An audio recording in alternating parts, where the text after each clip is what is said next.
দেখতে সোজা, শুনতেও খুব সাধারণ, কিন্তু এর পেছনে লুকিয়ে আছে এমন এক গল্প যেটা গোটা দুনিয়াকে চমকে দিতে পারে। ধরো একটা মোবাইল ফোন চীনে তৈরি হয়েছে, কিন্তু তার গায়ে লেখা মেড ইন মেক্সিকো। ভাবলে অবাক লাগবে।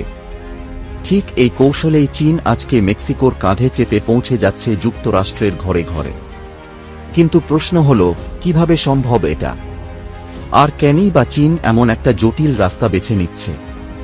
এর পেছনে আছে রাজনীতি, অর্থনীতি আর বিশ্ব বাণিজ্যের অদ্ভুত খেলা। আমরা জানি যুক্তরাষ্ট্র চীনের ওপর নানা রকম শুল্ক বসিয়েছে। বিশেষ করে ডোনাল্ড ট্রাম্পের সময় থেকে শুরু হয়েছে এক ধরনের বাণিজ্য যুদ্ধ। চীনের পণ্যের ওপর অতিরিক্ত ট্যাক্স বসানো হয়েছে যাতে সেগুলো আমদানি করা কঠিন হয়ে যায়। আর এখানেই চীনের কৌশল শুরু।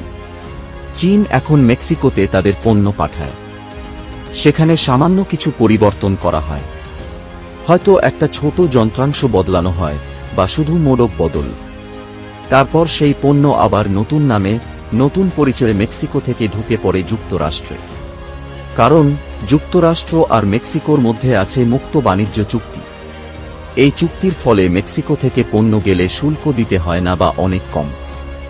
চীন এটা জানে খুব ভালো করে, তাই তারা ব্যবহার করছে মেক্সিকোকে একটা ফাঁকা দরজা হিসেবে, যে দরজা দিয়ে চীনের পণ্য ঢুকে পড়ছে যুক্তরাষ্ট্রে কোনো বাধা ছাড়াই। অনেকে একে বলছেন স্মার্ট ফ্যাক্টরি মুভমেন্ট, অর্থাৎ কারখানা চীনের, কাজও চীনের, কিন্তু দেশ হিসেবে দেখানো হচ্ছে মেক্সিকো। আর এখানেই যুক্তরাষ্ট্র পড়ছে এক বিশাল বিপদে। কারণ তারা যতই শুল্ক বসাক, পেছনের দরজা তো খোলা রেখেছে নিজেরাই।